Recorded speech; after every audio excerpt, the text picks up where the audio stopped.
I'm Dominique Clark, and welcome to Cabarrus This Week. We're in the heart of downtown Concord, where there's a lot of movement at the construction site of the Cabarrus Courthouse. You may be wondering, what's happening next? Well, in addition to putting the foundations in for what will be the new building, there's also a lot of excitement around the erection of the tower crane, which will be the largest structure in Cabarrus County for over a year.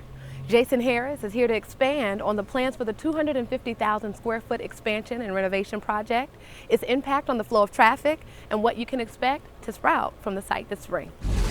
Since our last update, we've removed roughly 30,000 cubic yards of dirt, or about 2,000 truckloads of material off-site, and disposed of that to allow for us to move forward with the next steps of the work.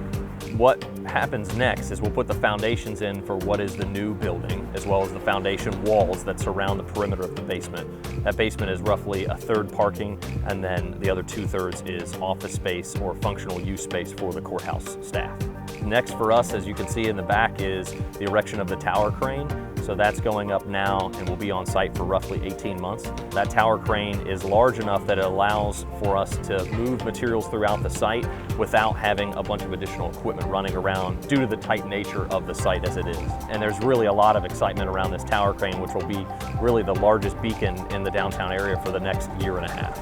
The impact on the surrounding roads, as we've done here through phase 1 of our work, is mostly complete. We've completed all the utility tie-ins, we've put the road back together, we've tightened back up the site perimeter now that that work is complete, and there's a lot more to come. The next steps for folks that are passerbys or just citizens that are going by and looking in on the jobs will be us coming out of the ground.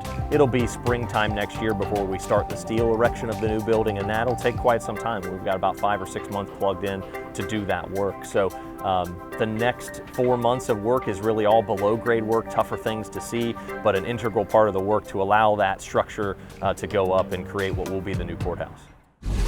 Thanks, Jason. There's also some new activity happening with the county libraries. For all of you Cabco parents out there in need of a resource to help your kids be ready to read and learn before they start kindergarten, our libraries may just have the perfect thing. Research has shown that children who are exposed to reading at an early age perform better academically. Using the new summer reading app, Beanstack, you can now join the 1,000 Books Before Kindergarten Challenge. It's fun, easy, and you may also win a few prizes along the way. Amanda is here with the details. 1,000 books before kindergarten. So there's lots of studies that show that kids who are read to early and often do better later on, and not just like they do better in kindergarten, but they do better up to like 4th grade. The vocabulary gap when they enter kindergarten, if they've been read to, it's thousands and thousands of words more that they already know than kids who weren't read to. So it really helps them succeed academically all the way through their academic career if you start early. We are using Beanstack, which is the same platform we use for summer reading. You just have to add the 1,000 Books Before Kindergarten challenge. All you do is track books that you read, and we're literally just counting the number of books. Doesn't matter if you read the same book 10 times, counts as 10. So every single time you read, you're just gonna log that book until you get to 1,000 books. We have lots of prizes that go with the challenge. So when you sign up, you'll get a magnet to help you track your progress. It's kind of cute. And then when you get to halfway or 500 books, you'll get a prize pack with a bunch of different things that help build brain muscle, basically.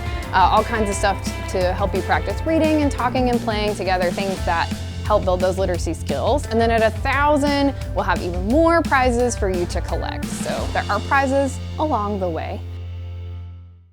For more information and to learn more about the challenge, visit cabarruscounty.us/library. We are also proud to have resources available to further the development of our children, just as much as we are proud to provide funding to local agencies that help stabilize the community during the coronavirus pandemic. On November 2nd, the Cabarrus County Board of Commissioners supported a request to distribute $1.1 million in nonprofit resiliency grants. The funding will support services that maintain and expand educational opportunities, address health and wellness challenges, provide food assistance, support housing needs, and provide assistance with other household expenses. Check out this clip from the recent Board of Commissioners meeting for more details on the grants. We reached out to the local nonprofit community on September 28th and opened up an application period where they could apply for these resiliency grants.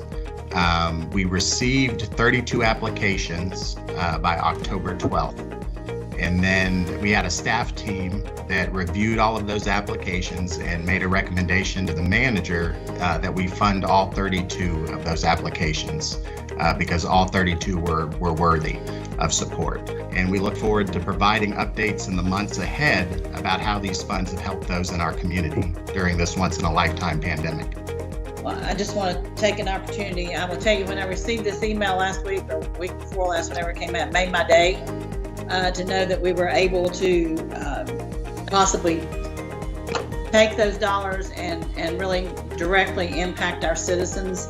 And when you mentioned education, mental assistance, housing, and food, I don't think we could be doing any more than that to try to help out during this time. And so it's a pleasure for me, and I'm so happy to see that you guys were able to do this. And whoever was in charge of getting the word out to be able to get that many applications in, that's a tremendous job, because so many times you might have the opportunity to help somebody, but if nobody knows about it, they don't even know to ask. And so what I was impressed with when you sent the list was the broad cross-section of types of organizations and the locations all around the county. It wasn't just one type of group in one certain or specific area. So to me, that was the best thing, is I reviewed that list. So just to dovetail on what Commissioner Honeycutt and Commissioner Shue said, just great job, and glad we were able to do it. For more information on the grants, you can call 704-920-2902. Well, that's all we have for you this week. Thanks to all of our guests, and most importantly, you for joining us. You can learn about all of these and other topics in our weekly newsletter. To sign up, go to cabarruscounty.us and type newsletter in the search bar. And be sure to follow us on Facebook, Twitter, and Instagram at Cabarrus County. See all of our other programs, including Pam's Kitchen, Historical Moments, and more, streaming live at cabarruscounty.us/Cabco TV, or by downloading the ScreenWeave app for Roku and Apple TV. Until next time, remember the 3 W's. Wear a face covering when you're around others and social distancing is not possible. Wait at least 6 feet apart when standing in line, and wash your hands frequently for at least 20 seconds with soap and water. Have an amazing week.